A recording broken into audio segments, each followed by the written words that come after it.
सुमध्याह्नं बहनों, कक्षा एकादश आगे देखते हैं।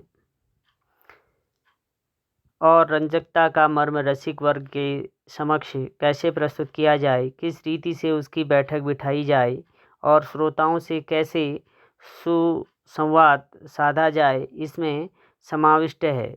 किसी मनुष्य का अस्थिपंजर और एक प्रतिभाशाली कलाकार द्वारा उसी मनुष्य का तैलचित्र, इन दोनों में जो अंतर होगा वही गायन और शास्त्रीय ज्ञान और उसकी स्वरों द्वारा की गई सुसंगत अभिव्यक्ति में होगा। संगीत के क्षेत्र में लता का स्थान अव्वल दर्जे के खानदानी गायक के समान ही मानना पड़ेगा।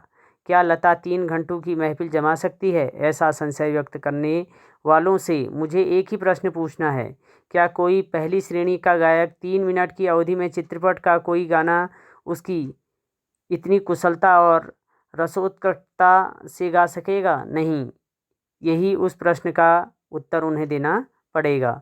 खानदानी गवैयों का ऐसा ही दावा है कि चित्रपट संगीत के कारण लोगों की अभिरुचि बिगड़ गई है।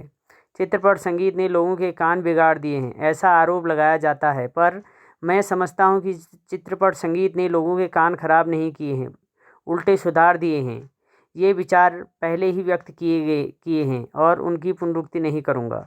सच बात तो यह है कि हमारी शास्त्रीय गायक बड़ी आत्मसंतुष्टि वृत्ति से है। संगीत के क्षेत्र में उन्होंने अपनी हुकुमशाही स्थापित कर रखी है।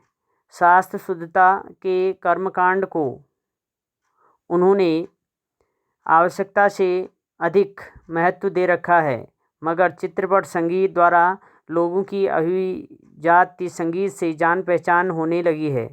उनकी चिकित्सक और चौकस वृत्ति अब बढ़ती जा रही है। केवल शास्त्र शुद्धि और निरस गाना उन्हें नहीं चाहिए, उन्हें तो सुरीला और भावपूर्ण गाना चाहिए, और यह क्रांति चित्रपट संगीत ही लाया है। चित्रपट संगीत समाज की संगीत विषयक अभिरुचि में प्रभावशाली मोड़ लाया है। चित्रपट संगीत की लचकदारी उसका एक और सामर्थ्य है, ऐसा मुझे लगता है।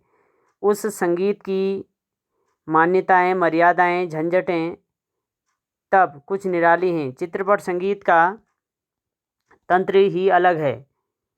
यहाँ नवनिर्मित की बहुत गुंजाइश है। जैसा शास्त्रीय रागदारी का चित्रपट संगीत दिग्दर्शकों ने उपयोग किया, उसी प्रकार राजस्थानी, पंजाबी, बंगाली प्रदेश के लोकगीतों के भंडार को भी उन्होंने खूब लूटा है।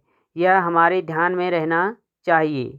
धूप का कौतुक करने वाले पंजाबी लोकगीत, रुक्ष और निर्जल राजस्थान में पर्जन्य की याद दिलाने वाले गीत, पहाड़ों की घाटियों खोरों में प्रध्वनि होने वाले पहाड़ी गीत, ऋतुचक्र समझाने वाले और खेती के विविध कामों का हिसाब लेने वाले कृषि गीत, और ब्रजभूमि में समाविष्ट सहज मधुर गीतों का अतिशय मार्मिक और रसानुकूल उपयोग चित्रपट क्षेत्र के प्रभावी संगीत दिग्दर्शकों ने किया है और ऐसा और आगे भी करते रहेंगे। थोड़े में कहूँ तो संगीत का क्षेत्र ही विस्तीर्ण है।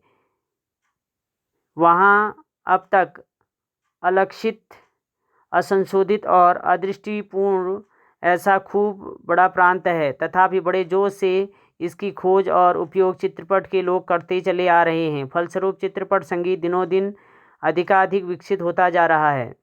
ऐसे इस चित्रपट संगीत क्षेत्र की लता अनिर्विषिक्त साम्राज्ञी है और भी कई पार्श्व गायक गायिकाएँ हैं, पर लता की लोकप्रियता इन सभी से कहीं अधिक है। उनकी लोकप्रियता के शिखर का स्थान अचल है। बीते उनके वर्षों से वह गाती आ रही है और फिर भी उसकी लोकप्रियता अबाधित है। लगभग आधी शताब्दी तक जनमन पर सतत प्रभुत्व रखना आसान नहीं है। ज़्यादा क्या कहूँ, एक राग भी हमेशा टिका नहीं रहता। भारत के कोने कोने में लता का गाना जा पहुँचे। यही नहीं, प्रदेश में भी उसका गाना सुनकर लोग पागल हो उठें। यह क्या चमत्कार नहीं है? और यह चमत्कार हम प्रत्यक्ष देख रहे हैं। ऐसा कलाकार शताब्दियों में शायद एक ही पैदा होता है।